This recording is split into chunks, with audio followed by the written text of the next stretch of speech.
how are you? Welcome in. We are going to do a little intuitive check-in for the end of June. We have the Enchanted Map Oracle that we're going to be using for you today. And I love that the back of the card looks like two pentacles because you do seem to be in a bit of a juggling act.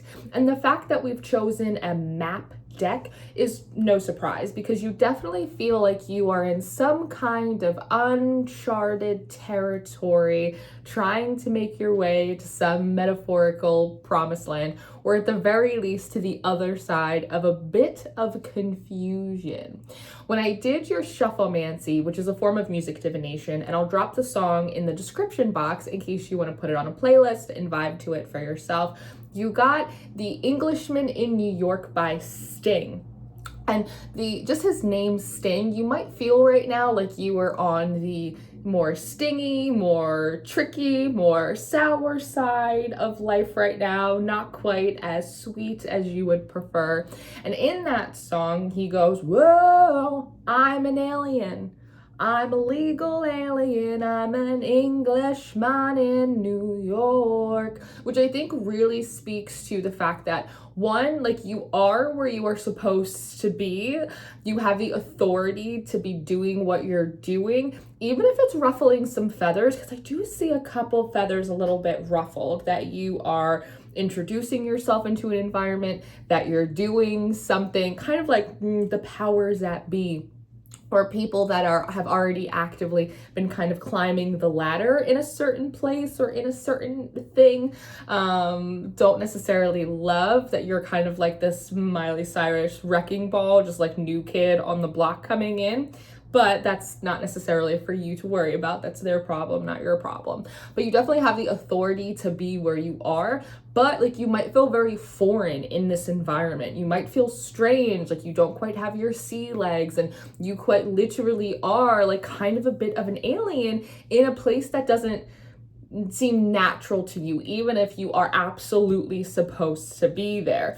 Now, on the bottom and the top of the deck, we have Solitude coming out in reverse, and we have Follow the Leader in reverse. So not only, Aries, are you seeing, I almost called you Leo for a second. Not only are you also, just as a side note, Virgo energy is like really strong in your premeditation as well. So I don't know if maybe one of the feathers that is being ruffled here is a Virgo or someone with those placements, but there's definitely like a Virgo like staring you down somewhere in the world. But I think that now is a time where you are kind of, whether you like it or not, being kind of pushed from your solitude without what feels like a safety net, the divine, your intuition, the fact that like you've been through so many more crazy things than what you're doing right now. Those are your safety nets. But the idea of follow the leader is something that you're doing right now. You might not have a blueprint for it. You might be the first person in your family to try to embark on some journey, overcome some challenge, acquire some kind of victory. And because there seem to be like ruffled feathers in the environment, right? I definitely think you're not trying to step on any toes, but I definitely feel like no one's like necessarily like lending you a helping hand. It actually reminds me of in the first season of Gilmore Girls when Rory goes to Chilton and it's her first day of school and she keeps like bumping into Paris Geller, and she's not meaning to, she's not trying to get in the way, she's not trying to cause problems, but like the girl just doesn't want her there, right? And so Rory has that line of like, well, I guess she's not gonna help me find my locker. There's definitely that feeling here of like, I'm where I'm supposed to be, but I don't know if I'm super welcome here, and definitely no one's helping me find my locker. No one's giving me a helping hand. There is no leader to follow, and you have to sort of be your own. And again, with solitude here, the times when you would kind of be spooked and want to go run and hide and hermit, like that most certainly is not occurring for you right now. Now we kick off your reading with card number 3, the Wizard of Awareness. Now this energy specifically feels really similar to that of Aslan from the Chronicles of Narnia. So there might be something about that movie, Turkish Delights, that are really significant for you. Maybe you want to watch that movie because maybe there's like just a little bit more content in there for you to filter through. And he's here on his throne throne with his staff, and he's taking a very passive position. Wizards, typically, a magician, it's very active masculine energy. It's gathering, it's conjuring, it has an intention, but he's not right now. He's passive, he's not doing too much. And this definitely feels like it's some kind of spiritual authority, a guide, an overseer of things. And he is followed up by this encouragement card. And then finally, you, Aries, with Into the Unknown. And this actually, let me rearrange these because the camera's flipped. There we go. Nope, still not right. Here we go, yes. And it literally looks like there is this wizard of awareness who is watching you kind of struggle, stumble around, blindfolded into the unknown. It's like you don't quite know where you are or where you're going. There's sort of also a feeling of like when I look at the environment around her, she has blue skies. There's this beautiful balcony she seems to be on. Like this is really like well done architecture and design. There's gorgeous flowers that are like blooming and cascading, vining up this banister. There's a bird here. Like it's really gorgeous. However, you're dressed. When I first pulled this card, I was like, why are you dressed like that? You're dressed sort of like ridiculous, almost in like an outfit that like you normally wouldn't wear. It doesn't feel like right for you in some way. Maybe, Aries, you've been in so much solitude that you've taken on, I don't know, like grunge or like this like gothic, there's nothing wrong with that, but I just feel like you've taken on some kind of style or just some kind of, I don't know, it's like in the Hunger Games when they live in the capital too long and they start like, you know, looking kind of crazy, or like the court around like the Queen of Hearts in Alice in Wonderland, and they start adding like these weird enhancements, like really big butts and like really strange noses and like huge like just like these funny little things that like don't actually like belong to them, right? Like there's something about that. And sometimes in my own depressive states, like I've been known to schlep around, right? And then one day you kind of cross a mirror and you're like, what happened to me? Like this isn't me, you know, and you got to get yourself together. There's just sort of like a side note that's kind of funny for me here. But I see you like kind of wandering, and so does the Wizard of Awareness, almost like a parent watching like their kids take their first steps, and they don't want to go like, whoa, be careful, because they don't want to scare the kid, but they're also not outstretching their hands necessarily, right? Like, come here. They're just sort of like, let the kid take their baby steps, let them put their feet on the carpet, let them find the edge of the coffee table, like let them do it. And that's part of this encouragement. I like that the encouragement card is depicted with a couple of giraffes because they really signify these higher perspectives. So as you've been wandering around, maybe in the dark, maybe through a dark night of the soul, a prolonged shadow period, an ego death, something like that, there is a lot of encouragement right now to gain and embody a higher perspective, more positivity. And again, like the environment around you is actually quite lush and bright and beautiful, but it looks like you're dressed for like a gothic funeral and you're blindfolded. And so you might be there's even a rainbow behind you that I've just now noticed for the first time ever. And so like there's something interesting here about you may be getting messages of things are improving, Aries, things are getting better, breakthrough is coming, and you're going, well, I can't frickin' see it, so what are you talking about, crazy lady, right? Something about there's beauty and abundance all around you, and you're like, fat chance, all I can see is the dark. There is like an off-ramping of where you've been in the solitude, and maybe even being under like a tremendous amount of instruction, really having like your steps really like delegated to you. Aries, I want to call you Scorpio. Aries, I want to call you every sign but what you actually are, which is really strange actually. But again, there is something about the strange costuming that you've been wearing. But it's the idea of like, Aries, take this step. Okay, now rest. Okay, now integrate. Okay, now we're going to pull in these energies. Okay, now I need you to take some action over here. Okay, now I need you to rest again. It's almost like a dance, like, and a 5 and a 6 and a 7 and an 8. And you're so used to it, especially under maybe again, like shadowy, dark kind of constraints, that like you're still kind of off ramping from that energy. So you haven't quite taken the blindfold off. One, I think there's a purpose for this blindfold that we'll get into for a second, but I do do think that in a lot of ways, maybe you are quite blind to what is available to you, the improvements that are coming in, signs from nature, like all of that type of stuff. So you might quite literally like feel like a baby, like learning how to walk for the first time. And part of that follow the leader in reverse is also the idea of this wizard being very passive. He's holding his hand over his mouth, almost indicating that he's not only thinking, but he's withholding speech, communication, information.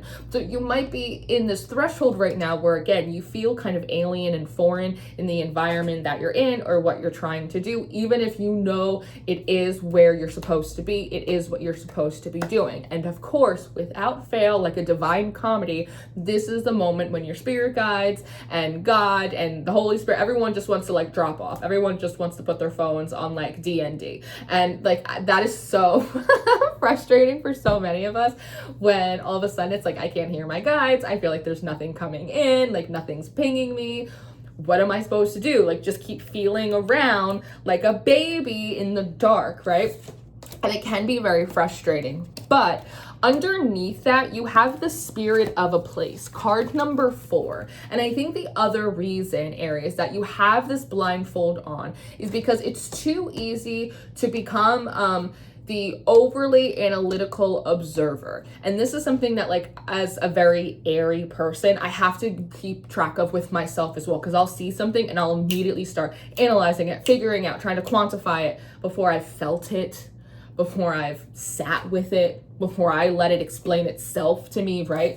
And so you likely are very similar because you're ruled by Mars, and that's also a planet of like action and war and battle and movement. They require analysis and balancing, right?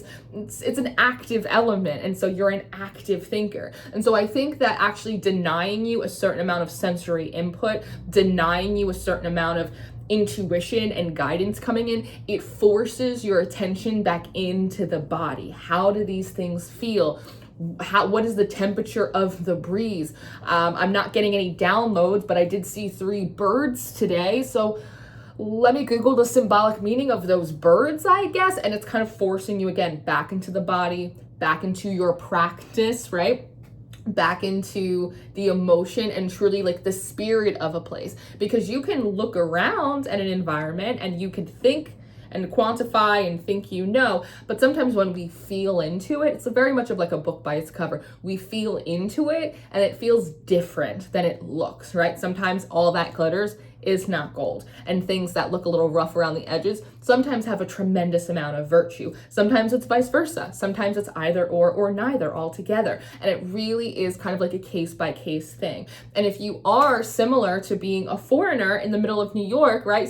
As someone that like grew up on the Jersey Shore for many years, I worked at the boardwalk at a little coffee house, a little head barista, and we would have people come to the boardwalk all the time who had never seen the ocean before. And because I had grown up around it forever, it never occurred to me that no one had like dipped their toes in the sand, right? And so for them, they could read all the books about the beach, they could read about boating and the moons and the tides, and they could, watch videos about, the boardwalk and funnel cakes and all of that. But until they were really there, like without a map, like, and really just having to feel into the spirit of the shore, what that funnel cake tastes like. Maybe some of them didn't actually like it. It looked better on YouTube, right? That it tasted in their mouth, right? Until they actually know, like, whoa, the ocean's really cold. It's so much colder than I thought. Or, oh my God, that jellyfish, it stings. Holy crap. Like, until you think you're actually there and you're embodying it and you're actually cut off from a lot of your creature comforts or a lot of our crutches, right? Sometimes our supports, they become crutches, and then we forget, like, we don't know how to walk when we do, right? I think that's part of the blindfold for you, is being in this foreign place and having to hold on to the feeling of like, I belong here, even if it's new, even if it's uncomfortable, even if maybe I'm not totally welcome all of the time. Like, I feel like I'm supposed to be here. And so I'm going to feel into the spirit of this place and what it has to say and how it sits in my body and where I'm physically guided. And I always say that the body is our first intuitive instrument. Before the cards, before the channeling, before the signs and the symbols and the omens, it's in here, right? This is where we meet ourselves. This is where we meet the universe and God. And I think that there might be something about these very tangible expressions of spirit through leaves, through birds, through the trees, through the way the grass is blowing, through the temperature of the winds, like really getting you almost in like a very somatic, animist way of experiencing spirit, and guidance, in a way that, again, is just much less analytical. Underneath the encouragement, we have number 9. We have these storm fields. And this reminds me a little bit of the 10 of Pentacles, or I'm sorry, the 10 of Wands, in so much that we are very close to home, but this path feels a little bit like a checkered board. And there's definitely like a storm brewing above our heads. But it brings to me the scripture of, it will not come near your tent. 1,000 may fall by your left hand, right? Many by your right, but like it will not come near you. It will not come near your tent.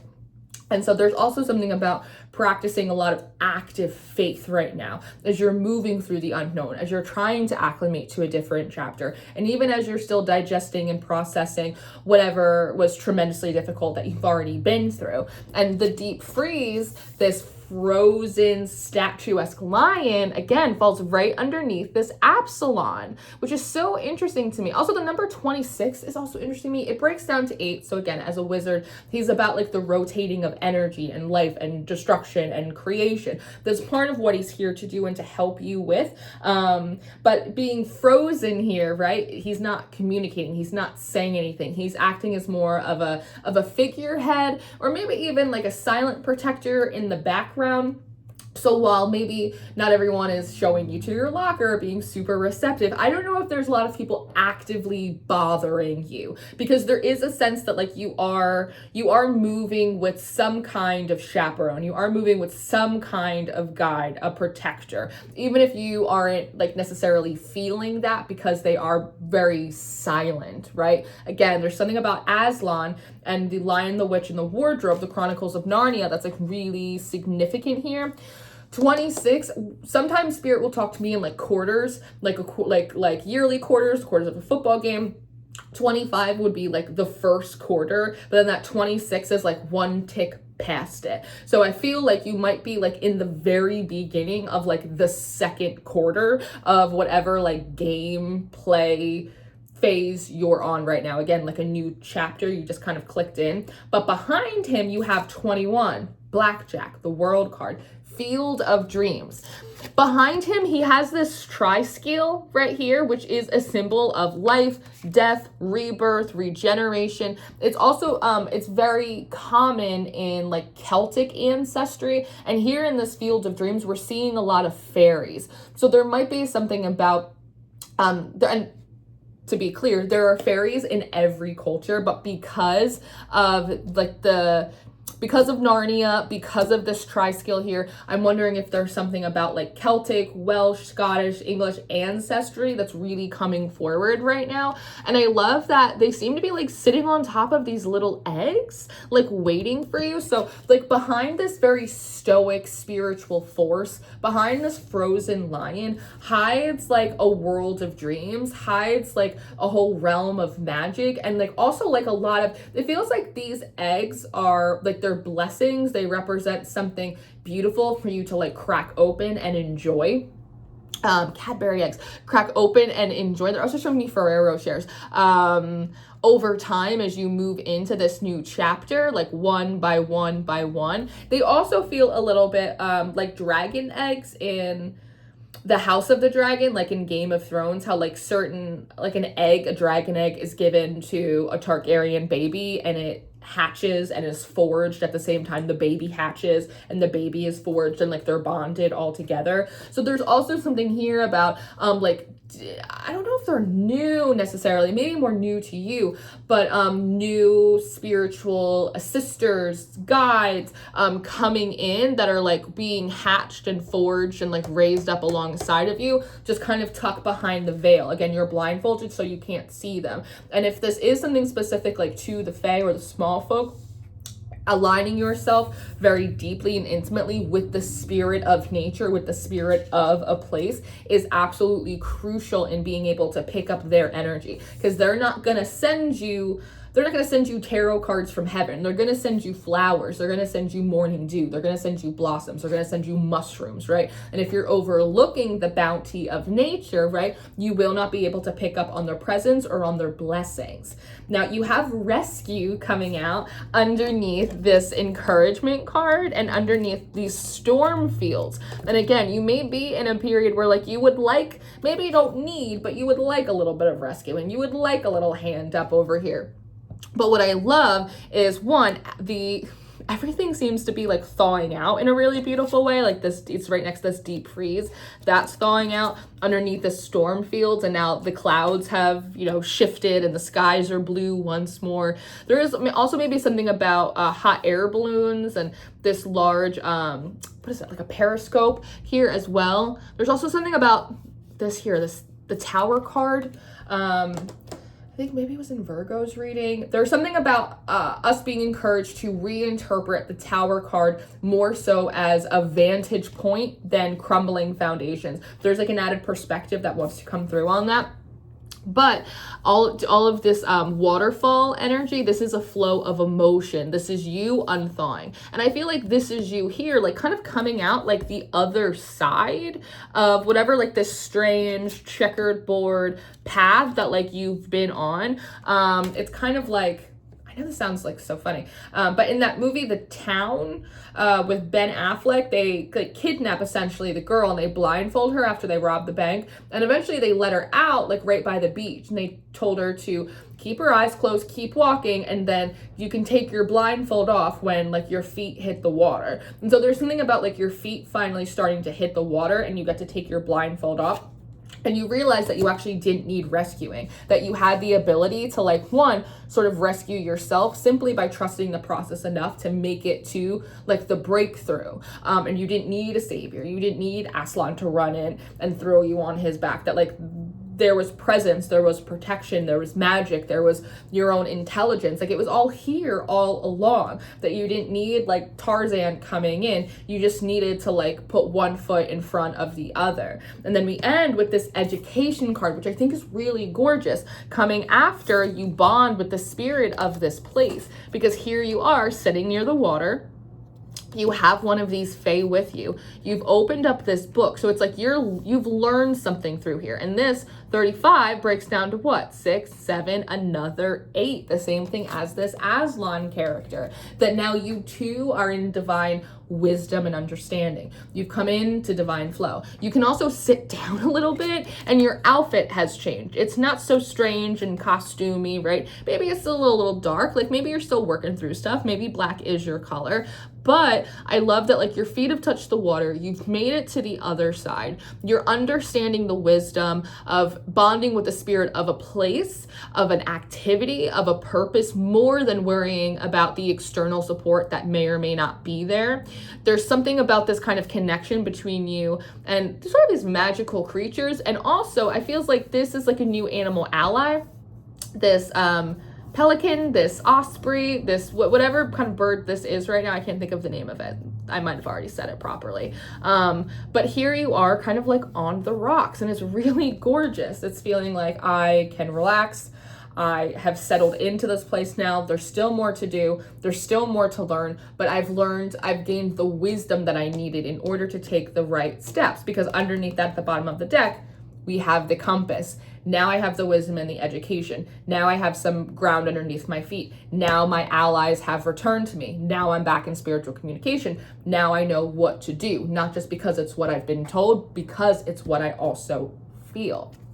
And isn't that a beautiful thing, Aries? So this is what I have. We are going to extend this and dive a little bit deeper over on Patreon. We would love to have you in our community, but you can also rent it one-off if you would prefer. I am available for personal readings if you are walking through the unknown and you need a little bit of help. I am going on vacation soon though, so get your bookings in. Otherwise, we're going to have to wait together. But I love you so much. Thank you for being here. It's such a pleasure and a joy to read for you every single time. Make sure you check out your monthly reading for June over on the Patreon as well, and I will see you next time. Goodbye.